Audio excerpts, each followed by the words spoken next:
जुड़ा हुआ है।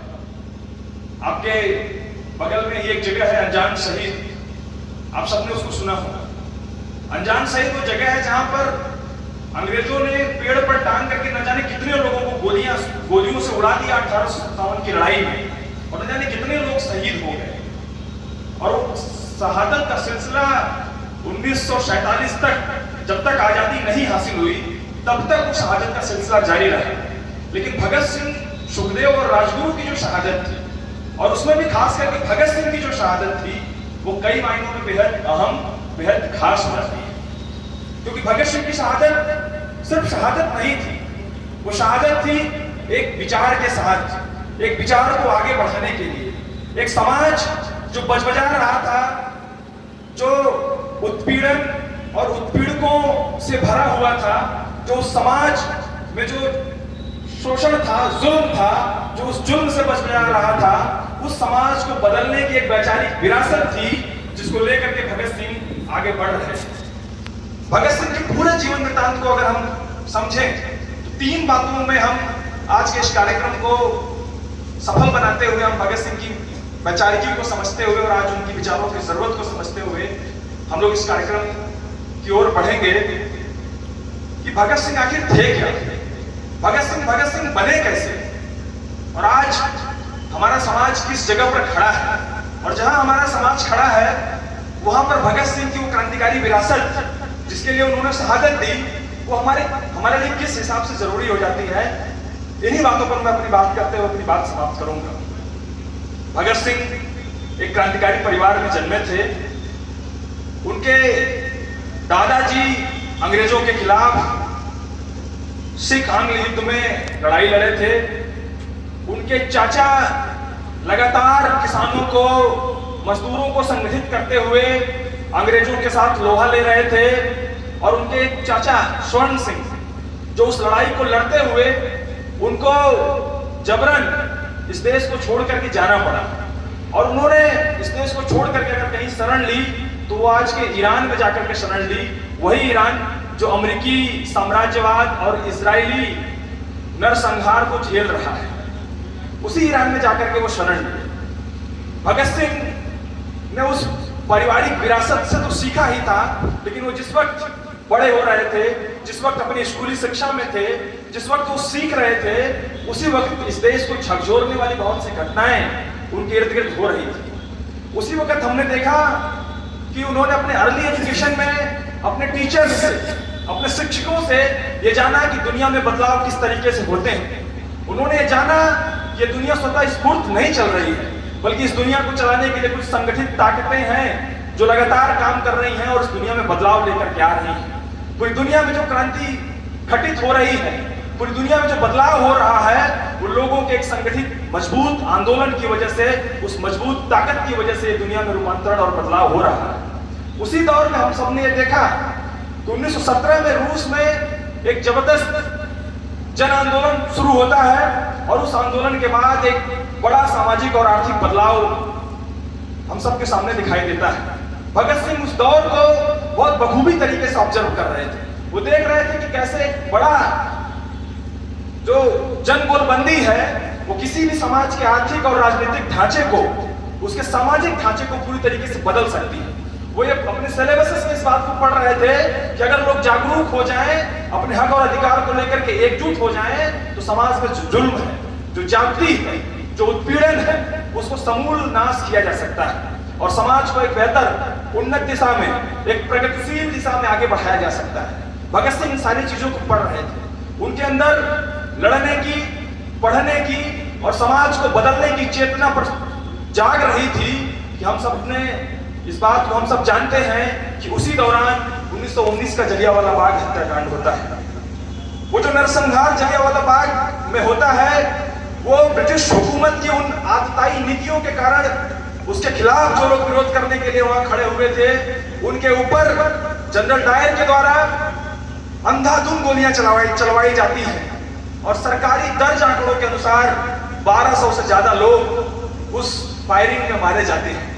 ब्रिटिश हुकूमत की क्रूर नीतियों से जो मौतें हो रही थी, जो तबाही हो रही थी, जो इस देश की सामाजिक, आर्थिक, संरचना को पूरी तरीके से ध्वस्त किया जा रहा था, उससे तो लोग मर ही रहे थे, उसको तो लोग झेल ही रहे थे। उसके साथ साथ ब्रिटिश हुकूमत ने खुलेआम भारतीय जनता के खिलाफ बंदूक चलाने, तोप चलाने की एक रणनीति अख्तियार कर ली थी। उस जलियांवाला बाग हत्याकांड को देखते हुए भगत सिंह बड़े हो रहे थे और खुद अपने 13 साल की उम्र में जलियांवाला बाग कि उस जगह पर भगत सिंह पहुंचते हैं और जाकर के उस खून से सनी हुई मिट्टी को अपने माथे से लगाते हैं और उस मिट्टी को उठा करके लेकर के आते हैं और कहते हैं कि इस मुल्क से जब तक इस ब्रिटिश हुकूमत को भगाया नहीं जाएगा, ये ब्रिटिश हुकूमत, ये जो विदेशी हुकूमत है, इस मुल्क से जब तक जाएगी नहीं, तब तक इस मुल्क का कल्याण नहीं हो सकता है, तब तक इस मुल्क का विकास नहीं हो सकता। भगत सिंह अभी अपने प्रारंभिक स्कूली शिक्षा के दौरान ही थे कि हम ये देखते हैं कि इस जलियांवाला बाग हत्याकांड के खिलाफ पूरे देश भर में असहयोग आंदोलन छेड़ा जाता है। गांधी उसकी अगुवाई कर रहे होते हैं और उस अगुवाई में एक नारा होता है कि अंग्रेजी हुकूमत के द्वारा जितनी भी चीजें हैं, वस्तुएं हैं, सेवाएं हैं, इनके द्वारा जितने भी संस्थान बनाए गए हैं, उन सारे संस्थानों का बहिष्कार किया जाए और पूरा देश एक तरीके से उठ खड़ा होता है ब्रिटिश हुकूमत के उस उत्पीड़न के खिलाफ। लेकिन उसी दौरान जब गांधी चौरी चौरा की उस घटना को लेकर के उसका हवाला देकर के अपने आप को पीछे खींच लेते हैं और उस निर्णायक लड़ाई को अंजाम तक पहुंचाने की बजाय उसको वहीं रोक देते हैं, तब भगत सिंह को महसूस होता है कि नहीं, ये जिनसे हम उम्मीद कर रहे हैं कि ये इस देश को आजाद कराने की लड़ाई लड़ेंगे, इनसे ये नहीं होगा। अगर ये हो सकता था तो चौरी चौरा की उस लड़ाई को अंजाम तक लेकर के जाते और शायद जो भारत 1947 में आजादी हासिल करता, वो भारत को बहुत पहले ही वो आजादी मिल जाती। लेकिन गांधी वहीं रुक गए। तब इन लोगों को महसूस हुआ कि नहीं, पूरी दुनिया में जो बदलाव का, जो क्रांतिकारी एक सफल कोशिश हुई, जो 1917 की रूस की क्रांति थी, जिसने वहां के लोगों को सबसे पहले घर दिया, जमीन दिया, शिक्षा दी, स्वास्थ्य दिया, रोजगार दिया, जिसने वहां के लोगों को सम्मानजनक जीवन जीने की गारंटी दी, उस क्रांति की बुनियाद पर यहाँ के लोगों को, यहाँ की माटी को तैयार करना होगा। तब जाकर के भारत से अंग्रेज भागेंगे, तब जाकर के भारत से अंग्रेज भागेंगे। और हम देखते हैं कि फिर वो हिंदुस्तान रिपब्लिकन सोशलिस्ट आर्मी का हिस्सा होते हैं और वहां से एक लंबी कड़ी है अंग्रेजों से लोहा लेने की, अंग्रेजों से मोर्चा लेने की। और अपने शुरुआती दौर में वो इस बात को समझ रहे होते हैं कि चूंकि ब्रिटिश हुकूमत बंदूक के दम पर, तोप के दम पर, ताकत के दम पर इस देश पर उसने कब्जा किया हुआ है, इसलिए उससे लड़ने के लिए हमें भी बंदूक, तोप और उस ताकत के बल पर ही उससे लड़ना होगा। और उसी वैचारिक आधार को बना करके भगत सिंह फिर अंग्रेजों के खिलाफ लंबी लड़ाई में जाते हैं। उनके शस्त्रागार, उनके हथियार लूटने के साथ साथ उनके खिलाफ एक मजबूत मोर्चाबंदी की शुरुआत करते हैं। हम सब जानते हैं कि साइमन कमीशन जब भारत आया था, जो कुछ संवैधानिक सुधारों की बात कह रहा था और कह रहा था कि हम इंडियंस की बेहतरी के लिए उनको कुछ अधिकार देने के लिए हम आगे आए हुए हैं, तब भगत सिंह और तमाम सरीखे लोगों ने उसका विरोध किया कि आप किस तरह की भारत में संवैधानिक सुधार की बात करेंगे जब आप जो कमीशन भारत के यथास्थिति को, हालात को जानने के लिए आ रहा है, उसमें किसी भी प्रकार का कोई भारतीय नहीं है। जब उसका लोग विरोध करते हैं तो लाला लाजपत राय को मार करके उनकी हत्या कर दी जाती है और उनकी हत्या के बाद जो पूरा आक्रोश पनपता है, उस आक्रोश के खिलाफ भगत सिंह और उनके तमाम साथी एकजुट होकर के लाला लाजपत राय के हत्यारे स्कॉट, जो सुपरिटेंडेंट, ब्रिटिश सुपरिटेंडेंट था उस क्षेत्र का, उसकी हत्या करने की कोशिश में ये लोग प्लान करते हैं। और उसके बाद फिर उसमें जब आगे बढ़ते हैं तो स्कॉट तो नहीं माना जाता, लेकिन सैंडर्स की हत्या ये लोग कर देते हैं और करके ब्रिटिश हुकूमत को एक मैसेज देते हैं कि आपकी इस सत्ता को हम लोग अपने यहाँ बर्दाश्त नहीं करेंगे। और ब्रिटिश हुकूमत को एक चुनौती देते हुए कि हम लोग आपकी इस आतताई हुकूमत को, जो भारत की संसाधनों को लूट करके इस देश को कंगाल कर रही है, इस देश को खोखला कर रही है, उसको हम लोग स्वीकार नहीं करेंगे।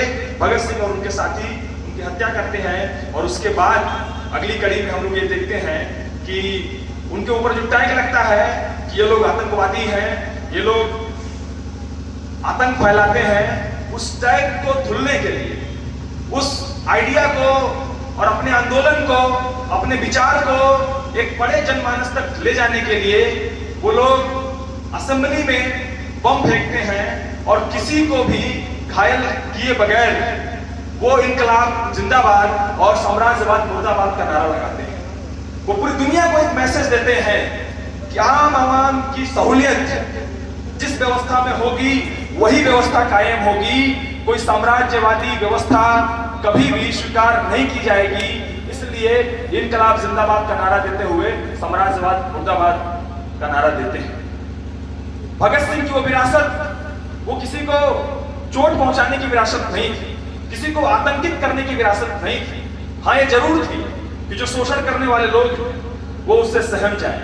ये जरूर थी कि जो किसी पर जुल्म ढाने वाले लोग हैं, हक और अधिकार से वंचित करने वाले लोग हैं, वो लोग जरूर सहम जाए और उनको इस देश की सरजमी को छोड़ करके जाना और वहां बम गिराते हैं, इनकलाब जिंदाबाद का नारा देते हुए, साम्राज्यवाद मुर्दाबाद का नारा देते हुए अपने आप को सरेंडर करते हैं और सरेंडर करके वो एक लंबा समय वो जेल में बिताते हैं और उस दौरान अध्ययन अध्यापन करते हुए इस देश को सबसे बेस्ट वैचारिक सहयोग भगत सिंह प्रदान करते हैं। अपने तमाम लेखों के माध्यम से, अपने तमाम रचनाओं के माध्यम से वो इस देश के लोगों को सचेत करते हैं कि हमने बम और बंदूक का रास्ता अख्तियार किया, वो जरूरी भी था, लेकिन सिर्फ वही जरूरी नहीं, सिर्फ वही पर्याप्त नहीं।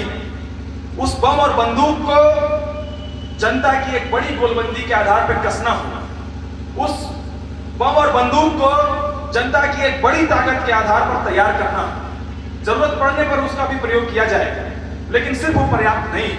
उसके लिए मेहनतकश मजदूरों का, किसानों का, नौजवानों को गोलबंद करना है। उस गोलबंदी के आधार पर ही ये जो शोषणकारी हुकूमत है, इस हुकूमत को हम लोग बेदखल कर पाएंगे, बाहर कर पाएंगे। भगत सिंह इस बात को बखूबी समझते हैं कि ये जो एकजुटता है, एक जो गोलबंदी, इस गोलबंदी के आधार पर ही सामाजिक बदलाव होगा। अभी एक साथी कह रहे थे कि उस लड़ाई को लड़ने वाले बहुत से लोग थे, गांधी थे, नेहरू थे। इन लोगों से भगत सिंह के वैचारिक मतभेद इसी बात को लेकर के थे कि ये लोग जो उस वक्त की कांग्रेस थी, जो अंग्रेजों से लड़ रही थी, ठीक बात है, वो अंग्रेजों की सत्ता को भगाना चाहते थे, लेकिन वो इस देश की जो सामाजिक व्यवस्था थी, इस देश की जो आर्थिक व्यवस्था थी, उसमें किसी भी तरह का बदलाव नहीं चाहते थे। इसलिए भगत सिंह कहते थे कि अंग्रेज अगर चले गए, कोई यहाँ का चित्तरंजन दास, कोई यहाँ का मदन मोहन मालवीय अगर शासक बन गया, तो यहाँ के आम जनमानस के जीवन में कोई बहुत बड़ा बदलाव नहीं होने वाला है, जब तक कि आप यहाँ की सामाजिक और आर्थिक व्यवस्था को नहीं बदलते, जब तक कि आप यहाँ की जल जंगल जमीन पर मेहनत कशों का आप अधिकार स्थापित नहीं करते, तब तक कुछ नहीं होने वाला है। भगत सिंह के बाद कह रहे थे कि जब तक सामंती व्यवस्था रहेगी, जब तक पूंजीवादी व्यवस्था रहेगी, तब तक साम्राज्यवाद फलता फूलता रहेगा और तब तक यहाँ की जो जनता है वो इसी तरह की जिल्लत की जिंदगी जीने के लिए मजबूर हो। इसके लिए जरूरी है कि यहाँ के लोग एक खास वैचारिक चेतना के साथ, समाजवादी वैचारिक चेतना के साथ, वो चेतना जो दुनिया में खास करके रूस में जो क्रांतिकारी परिवर्तन लेकर के आ रही थी, उस चेतना के साथ संगठित होते हुए एक मजबूत आंदोलन के लिए आगे बढ़े, तभी जाकर के भारत को सही मायने में असल आजादी दिलाई जा सके। भगत सिंह का सपना था कि मानव के द्वारा मानव का शोषण और किसी देश के द्वारा किसी दूसरे देश का शोषण, इन दोनों का समूल नाश हो। शोषण चाहे जिस भी आधार पर, चाहे 200 साल की अंग्रेजी गुलामी हो या पिछले 5000 साल की इस देश की जातिगत व्यवस्था की जो गुलामी है, उन दोनों से इस देश को आजाद कराना होगा। क्योंकि अगर पिछले 200 सालों में अंग्रेजों ने इस देश को आर्थिक रूप से तबाह किया, इस देश के संसाधनों को, इस देश के उद्योग और धंधों को इसी आजमगढ़ की अगर हम बात करें कि अंग्रेजों ने किस तरह से नुकसान पहुंचाया, तो हमारे इसी आजमगढ़, मुबारकपुर से लेकर के निजामाबाद अपने समय में एक औद्योगिक शहर हुआ करते थे। यहाँ के रेशमी कपड़े, यहाँ की सौंधी खुशबू वाले मिट्टी के बर्तन यूरोप से लेकर के पूरी दुनिया में धमाल मचाए रखते थे। और अंग्रेजों के आने के पहले तक हमारी जीडीपी पूरी दुनिया की जीडीपी की 1/4 थी, यानी हमारी एक हैसियत हुआ करती थी। उसको बर्बाद किया अंग्रेजी हुकूमत ने, उस आर्थिक ढांचे को, उस संरचना को बर्बाद किया अंग्रेजी हुकूमत ने।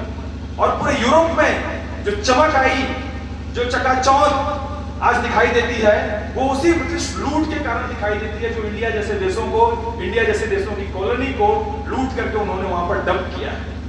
आर्थिक रूप से तो उस रूप में कमजोर किया, और सामाजिक रूप से जो कमजोरी और दासता का शिकार ये देश रहा है, उसका इतिहास पिछले 5000 सालों का इतिहास है। और शायद इसीलिए इसी सामाजिक कमजोरी का फायदा उठा करके, इसी सामाजिक विषमता का फायदा उठा करके दुनिया के तमाम अलग अलग हिस्सों से लोग आए और यहाँ की कमजोरी का फायदा उठा करके यहाँ के लोगों पर अपना शासन स्थापित किया। कुछ आए लूट करके चले गए, कुछ आए यहीं पर अपना इसी मिट्टी में मर मिट गए, इसी देश के लिए कुर्बान हो गए। लेकिन लोग बाहर से आते गए और यहाँ की जातिगत विषमता के कारण, यहाँ की जातिगत खाई के कारण, भेदभाव के कारण, छुआछूत के कारण ये देश हमेशा से इस तरह की परिस्थितियों में जाता गया, जहां बाहर से लोग आए, लोगों ने लूट करके बाहर चले गए और कुछ यहीं पर आकर के बस। वो जो सामाजिक और आर्थिक गैर बराबरी आज हमारे समाज में मौजूद, उस गैर बराबरी को दूर करने के लिए एक जरूरी है कि हम एक बड़े राजनीतिक बदलाव के लिए, एक बड़े बदलाव के लिए हम लोग अलग अलग मोर्चों पर छात्र, नौजवानों, मजदूर और किसानों को संगठित किया जाए। भगत सिंह अपने आखिरी समय में इस देश की जो वर्गीय लड़ाई, इस देश की गरीबी को दूर करने की जो लड़ाई, जो शोषण को दूर करने की लड़ाई है, उस लड़ाई को दूर करने के लिए इसी आधार पर आप नौजवान हैं तो अपने अधिकार को लेकर के संगठित होइए। भगत सिंह कह रहे थे कि आप किसान हैं तो आप अपने खेती किसानी को बचाने के लिए संगठित होइए। आप मेहनत करते हैं, आप सरकारी नौकरियों में हैं तो आप इन सरकारी संस्थाओं को, सार्वजनिक संस्थाओं को, सेवाओं को बचाने के लिए संगठित होइए, तभी जाकर के इस देश को सही मायने में बचाया जा सकता। वाह। भगत सिंह ये बात जाते जाते उन्होंने ये बात कही। वो बात लिखते हैं कि ये देश, इस देश की सबसे बड़ी समस्या औपनिवेशिक साम्राज्यवादी लूट तो है ही, जातिगत विषमता तो है ही, उसके साथ साथ इस देश में जो सांप्रदायिक नफरत का जो बीज बोया जा रहा है, वो इस देश की सबसे बड़ी समस्या है। वो इस देश को सबसे ज्यादा कमजोर कर रही है। 1857 की जो लड़ाई लड़ी गई थी, जिस लड़ाई में आजमगढ़ का एक महत्वपूर्ण योगदान रहा है, जिस दौरान आजमगढ़ ने अपने आप को कुछ दिनों के लिए स्वतंत्र घोषित कर लिया था, ये वो सरजमी है। उस लड़ाई में 1857 की जो लड़ाई रही है, उस लड़ाई को हिंदू मुसलमानों ने और तमाम अलग अलग कम्युनिटी के लोगों ने मिलकर के लड़ा था। एक मुसलमान के नेतृत्व में वो लड़ाई लड़ी गई थी और तब जाकर के ब्रिटिशर्स की नींव हिली, तब जाकर के अंग्रेजों की नींव हिल गई और कंपनी राज को खत्म करके ब्रिटिश हुकूमत को लागू किया गया। यानी एकजुटता की जो ताकत थी, उस ताकत ने उस कंपनी राज को पूरी तरीके से ध्वस्त कर दिया। वो कंपनी राज जो बंदूक के बल पर, तोप के बल पर स्थापित हो रही थी, उसको ध्वस्त किया। आज और भगत सिंह के समय भी उसी एकजुटता को कमजोर करने की कोशिश की जा रही है। और भगत सिंह हम सबको चेताते हैं कि हम अगर अपनी बेसिक सहूलियत के आधार पर, अपनी जरूरत के आधार पर, अपनी शिक्षा, स्वास्थ्य, रोजगार के आधार पर मूलभूत जो गारंटी है, उसके लिए अगर हम लोग प्रतिबद्ध नहीं होंगे तो हम लोग चुन चुन करके मारे जाएंगे और ये देश पूरी तरीके से कंगाल हो जाएगा। इसीलिए भगत सिंह धर्म को लेकर के एक विशेष टिप्पणी करते हैं कि धर्म लोगों का अपना निजी मसला होना चाहिए। राजनीति में धर्म की कोई जगह नहीं होनी चाहिए और ना ही कोई धार्मिक व्यक्ति को हमें अपनी राजनीति सौंपनी चाहिए। भगत सिंह इसको बहुत सचेत रूप से चेताते हैं कि आने वाली पीढ़ियां अगर इस बात को लेकर के सतर्क नहीं हुई, इस जरूरत को अगर उन लोगों ने नहीं समझा, तो ये देश एक बार फिर से उसी उत्पीड़न का, उसी शोषण का शिकार होगा, उसी शोषण का शिकार होगा।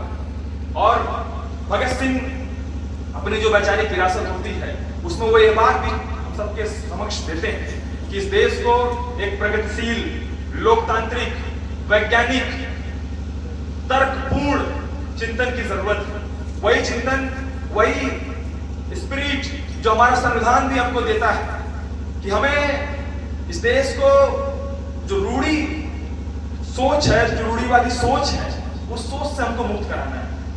क्योंकि अगर रूढ़ियां हमारे समाज में रहेंगी तो हम कभी भी इस देश को आगे ले जाने के बारे में नहीं सोच सकते। अगर रूढ़ियां हमारे समाज में रहेंगी तो हम अपने आप को स्वयंभू मान लेंगे और हम किसी भी प्रकार के डेवलपमेंट, किसी भी प्रकार के रिसर्च और किसी भी प्रकार के एडवांसमेंट के बारे में कभी सोचेंगे ही नहीं। बिल्कुल। इसलिए उन रूढ़ियों को दूर करना है और कोई डिवाइन शक्ति, कोई दैवी शक्ति हमारे रूपांतरण के लिए, हमारे बदलाव के लिए नहीं आई। हमें ये खुद अपनी ताकत से, अपने चिंतन से, अपने विवेक से और अपनी एकजुटता से हमें ये करना होगा और इस समाज को बदलना होगा। उसी बदलाव में हम सबकी भलाई है, उसी बदलाव में इस देश की शिक्षा व्यवस्था है, उसी बदलाव में आपकी चिकित्सा व्यवस्था है, उसी बदलाव में युवाओं का रोजगार है, उसी बदलाव में इस देश का संविधान है, उसी बदलाव में इस देश की संप्रभुता भी सुरक्षित है।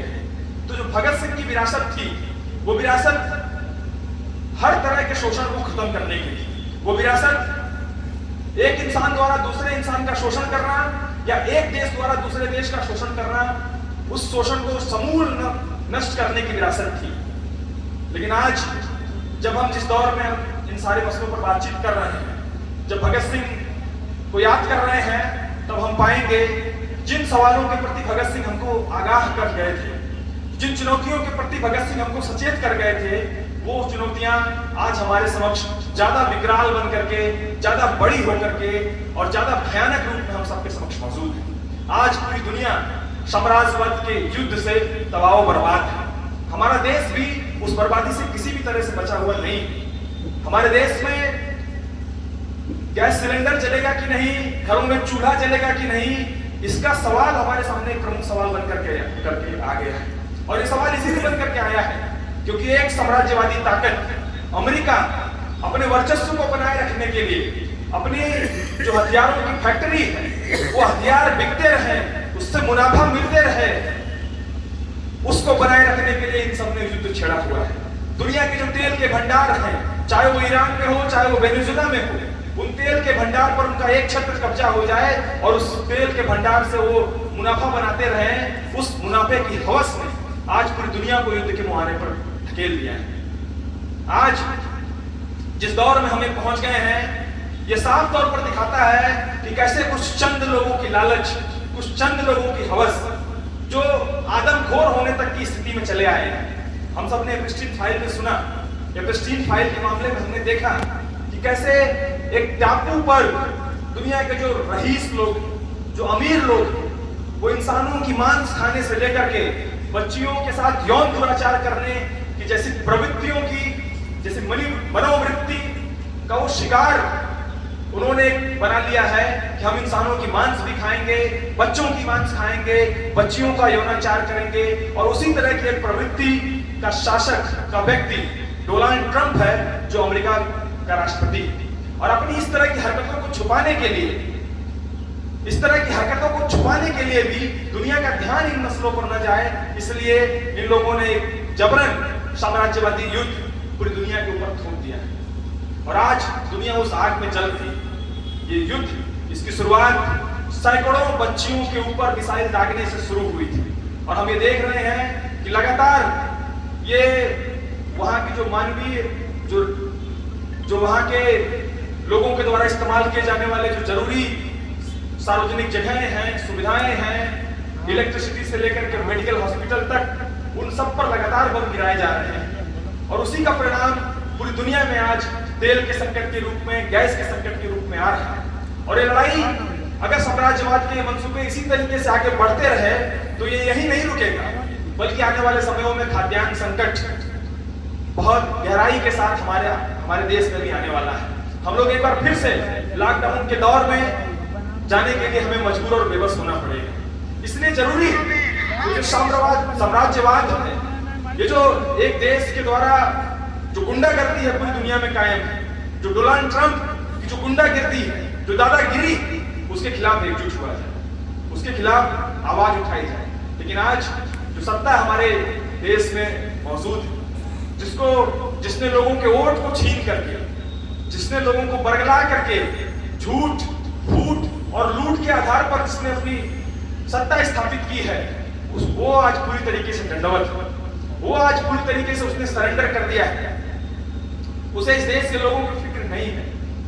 वो नहीं चाहती कि ये देश 150 करोड़ लोगों का देश, जिस ताकत के साथ ये देश आजादी के बाद सैकड़ों देशों का नेतृत्व करता था, आज उस 150 करोड़ लोगों की अस्मिता को, संप्रभुता को, उसके स्वाभिमान को नरेंद्र मोदी ने डोनाल्ड ट्रंप और अमेरिका के चरणों में सरेंडर कर दिया है। ये इस देश की बहुसंख्यक आबादी का अपमान है। और ये लोग इसीलिए कर पा रहे हैं क्योंकि जो लोग आज सत्ता में हैं, ये लोग भगत सिंह की विरासत को मानने वाले लोग नहीं हैं। बिल्कुल। जो लोग आज सत्ता में हैं, ये लोग भगत सिंह के उस क्रांतिकारी विरासत के साथ कभी भी खड़े नहीं रहे। जब भगत सिंह की शहादत हुई थी, उस भगत सिंह की शहादत पर अंग्रेजों ने जबरदस्त बर्बरता की थी। 24 मार्च को फांसी देने की तिथि निर्धारित थी, लेकिन उसके एक दिन पहले भगत सिंह को फांसी पर लटका दिया जाता है, उनके साथियों को फांसी पर लटका दिया जाता है। और उनको डर था कि लोगों को अगर मालूम चल जाएगा या भगत सिंह की डेड बॉडी अगर लोगों को मिल जाएगी तो लोग संभवतः बगावत कर सकते हैं। अंग्रेजों ने इन तीनों साथियों की पूरी शरीर को काट करके, बोटी बोटी काट करके जला डाला था, जला करके इधर उधर फेंक दिया था। इस निर्ममता के साथ भगत सिंह और उनके साथियों की हत्या की गई थी। इस हत्या के खिलाफ पूरी दुनिया भर में लोगों ने आक्रोश व्यक्त किया। इस हत्या के खिलाफ इस देश में भी तमाम लोगों ने आक्रोश व्यक्त किया। लेकिन आज जो मौजूदा सत्ता है, उसी दौर में जिनको आका मानती है, वही सावरकर, जिसकी बात हमारे साथी गायक महोदय भी कर रहे थे, वही सावरकर भगत सिंह की इस बर्बर क्रूर हत्या पर एक शब्द भी नहीं बोलते हैं, एक जबान भी नहीं बोलते हैं। दुनिया के तमाम लोग, इस देश के तमाम राजनेता भगत सिंह को उनकी शहादत के लिए, उनकी वैचारिक विरासत के लिए याद करते हैं। लेकिन जो सावरकर और उनकी परंपरा के लोग थे, वो लोग भगत सिंह का नाम लेना तक उचित नहीं समझते। तब समझना होगा कि साम्राज्यवाद के खिलाफ लड़ने वाली ताकत आज सत्ता में नहीं है। आज सत्ता में साम्राज्यवाद के आगे सरेंडर करने वाली ताकतें हैं, माफी मांगने वाली ताकतें आज सत्ता पे बनी हुई है। तभी हम सबकी जिम्मेदारी बनती है कि हम लोग इस दुनिया में जो भयावह संकट व्याप्त, जो युद्ध में जबरदस्ती धकेलने की कोशिश की जा रही है, उसके खिलाफ खड़े हैं। और उसके खिलाफ खड़े होने का मतलब है कि मौजूदा सरकार की जो नीतियां हैं, उन नीतियों के खिलाफ खड़े हैं। ये सरकार कहने को कहती है कि भारत विश्व गुरु होने जा रहा है। ये इस तरह का विश्व गुरु बनाने जा रहे हैं कि पिछले 5 सालों में करोड़ों बच्चों ने अपनी पढ़ाई लिखाई छोड़ दी। बाकायदा सरकारी आंकड़ा कहता है कि उत्तर प्रदेश में पिछले 3 सालों में 60 लाख बच्चों ने अपनी पढ़ाई लिखाई छोड़ दी। उन्हें अपनी पढ़ाई लिखाई छोड़नी पड़ रही है। ये सरकार एक तरफ स्कूलों को बंद कर रही है, दूसरी तरफ विश्वविद्यालयों पर बुलडोजर चला रही है, विश्वविद्यालयों में फीस बढ़ाई जा रही है। जो सरकारी संस्थान है, इलाहाबाद विश्वविद्यालय से लेकर के जवाहरलाल नेहरू विश्वविद्यालय तक, जहां पर सस्ती दर पे हम और आप शिक्षा हासिल कर सकते हैं, हमारे और आपके बच्चे शिक्षा हासिल कर सकते हैं, उन विश्वविद्यालयों को आज तबाह बर्बाद किया जा रहा है। उन विश्वविद्यालयों के ऊपर बुलडोजर चलाया जा रहा है और मॉडल किस रूप में विकसित किया जा रहा है और किस तरह के विश्वविद्यालयों को बढ़ावा दिया जा रहा है।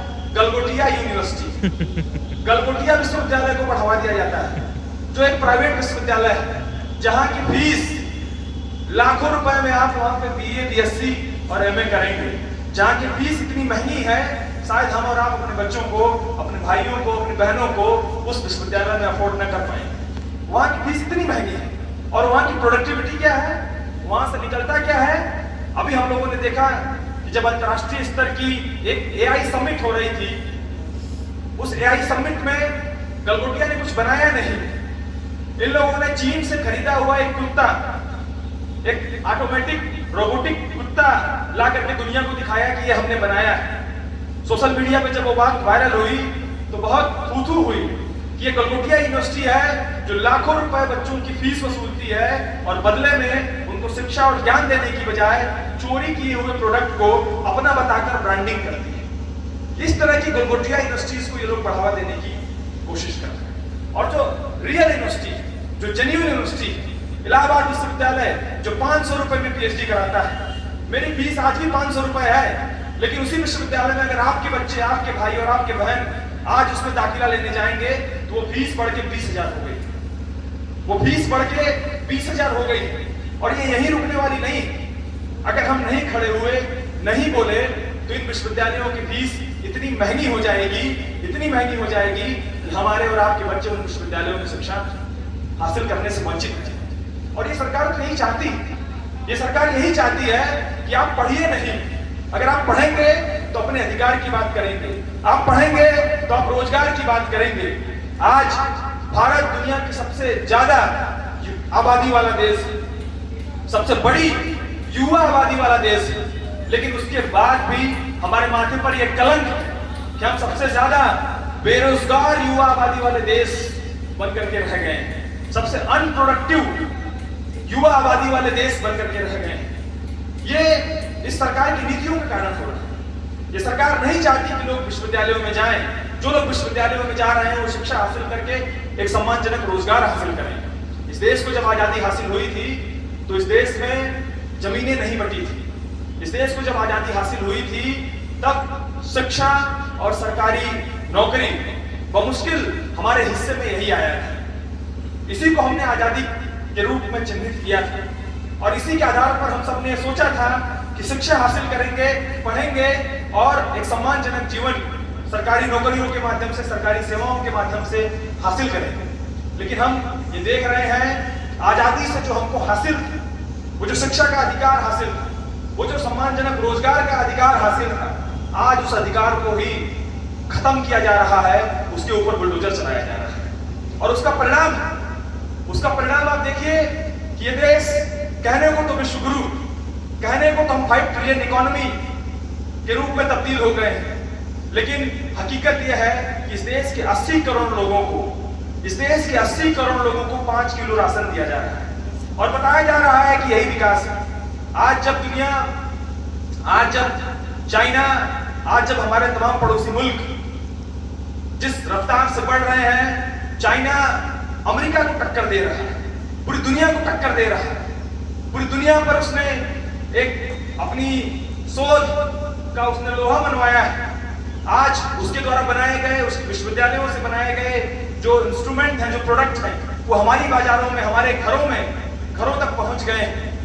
वो इसीलिए पहुंच पाए क्योंकि उसने शिक्षा पर खर्च किया, उसने रोजगार पर खर्च किया, उसने अपने लोगों को काम दिया। लेकिन आज हमारे यहाँ वो जो सबसे जरूरी चीज थी, उसी जरूरी चीज को तोड़ा जा रहा है, तहस किया जा रहा है। वो इसीलिए किया जा रहा है ताकि कुछ चंद लोगों को मुनाफा पहुंचाने के लिए, उनके उद्योगों में काम करने के लिए, उनकी फैक्ट्रियों में काम करने के लिए हमारे और आपके बच्चों को, हमारे भाई और बहनों को सस्ता मजदूर बनाया जा सके, सस्ता मजदूर बनाया जा सके और उसे सम्मानजनक जीवन जीने के लिए एक बमुश्किल सम्मानजनक रोजगार भी न उपलब्ध कराया जा सके, उसको सस्ता मजदूर बना दिया जा सके। वो इसीलिए किया जा रहा है ताकि अदानी और अमीर होता जाए, ताकि अंबानी जैसे लोग और अमीर होते जाएं और बाकी इस देश की जनता 5 किलो राशन पर सिमटी है। आने वाले समयों में शायद वो भी मिलना मुश्किल हो जाए, आने वाले समयों में शायद आपके बच्चों को शिक्षा मिलना मुश्किल हो जाए। आज तो रोजगार की तो बात ही नहीं करें, स्वास्थ्य सुविधाओं की तो बात ही नहीं करें। तो इसलिए इस देश को एक ऐसे जंगल पे जाकर के खड़ा कर दिया गया है। एक तरफ वो ताकतें हैं जो इस देश में कुछ चंद लोगों का राज चाहती है, एक ऐसा राज जहां अदानी और अंबानी को 1 रुपए में 1000 एकड़ जमीन मिल जाए ताकि वो अपनी फैक्ट्रियां लगा सके, ताकि वो अपने उद्योग धंधे लगा सके, जहां पर आपके बच्चे 6000 8000 में जाकर के मजदूरी करेंगे।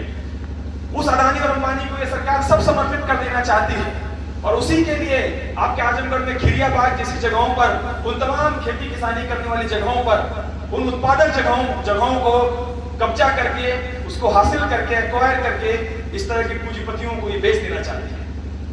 एक ऐसे दौर में जब इस तरह का हमला बहुत खुले तौर पर, बहुत नृशंस रूप में, अमानवीय तरीके से हम सब पर जारी है, तब हम लोग भगत सिंह की उस विरासत को याद करते हैं। तब हम लोग भगत सिंह की उस वैचारिकी को याद करते हैं कि उन्होंने जो बात कही थी कि इस देश के लोगों को इस पूंजीवाद के खिलाफ, इस पूंजी की लूट के खिलाफ एकजुट होना होगा। इस समाज में जो सांप्रदायिक विभाजन है, उस विभाजन के खिलाफ एकजुट होना होगा। हमें एकजुट होना होगा, उन सारी जो जातिगत विषमता, जो बीमारी, उसको दूर भगाना होगा। ये बीमारी हमारे समाज में है, ये बीमारी हमारे विश्वविद्यालयों में पहुंची हुई है। आए दिन सुसाइड की घटनाएं, यूजीसी जैसा रेगुलेशन उसी के लिए लेकर के आना पड़ रहा है। और इस बीमारी को भगाए बगैर इस देश का, इस समाज का सही मायने में रूपांतरण, सही मायने में बदलाव नहीं किया जा सकता। तो भगत सिंह की जो विरासत रही है वो क्रांतिकारी विरासत, एक समाजवादी देश बनाने की विरासत रही है, एक धर्मनिरपेक्ष देश बनाने की विरासत रही है, जहां धर्म लोगों का निजी मसला हो, वो कोई किसी मस्जिद के सामने सांप्रदायिक नाच करने का मामला न हो, वो किसी जाति धर्म विशेष के लोगों से जबरदस्ती कुछ बुलवाने का मामला नहीं। धर्म का मतलब हम अगर ईश्वर को मानते हैं तो हमारे आंतरिक मसला है, और हम सभी लोगों को भगत सिंह का मैं नास्तिक क्यों पढ़ना चाहिए। वो हमें ज्यादा तर्क के साथ, ज्यादा विवेक के साथ, ज्यादा तर्क के साथ हमको बताते हैं कि ये दुनिया चल कैसे रही। इन सारी बातों को समझते हुए भगत सिंह की उस क्रांतिकारी विरासत को आगे बढ़ाते हुए, और आज ही के दिन अवतार सिंह संधूपास की 1988 में इसी तरह के धार्मिक राष्ट्र की निर्माण करने वाले समूह द्वारा अवतार सिंह संधूपास, जो एक नौजवान कवि थे, जिनकी लाइनें अभी साथियों ने पढ़ा कि सबसे खतरनाक होता है जिंदा सपनों का मर जाना, उसी अवतार सिंह संधूपास को आज ही के दिन उनकी भी मार करके हत्या कर दी जाती है। उनको भी हम लोग याद करते हुए, इन तमाम शहीदों को, उन तमाम क्रांतिकारी साथियों को याद करते हुए, उनकी जो विरासत एक बेहतर समाज बनाने की, जहां सबको सम्मानजनक जीवन, बेहतर जीवन, सहूलियत भरा जीवन जीने की गारंटी हो, उस लड़ाई को, उस सपने को आगे बढ़ाते हुए मैं सभी से, आप सभी से अपील करता हूं कि हम लोग उसी जंक्शन पर हैं जहां हमारे पास ये मौका है कि एकजुट हों और उन ताकतों को बाहर करें जो इस देश को लूट रही हैं, और एकजुट होकर के इस समाज के क्रांतिकारी बदलाव में अपना योगदान दें। वही सच्ची विरासत, वही सच्ची श्रद्धांजलि, वही सच्चा कंट्रीब्यूशन भगत सिंह और उन तमाम साथियों को होगा। इसी के साथ मैं अपनी बात खत्म करता हूँ। इनकलाब जिंदाबाद, जय हिंद।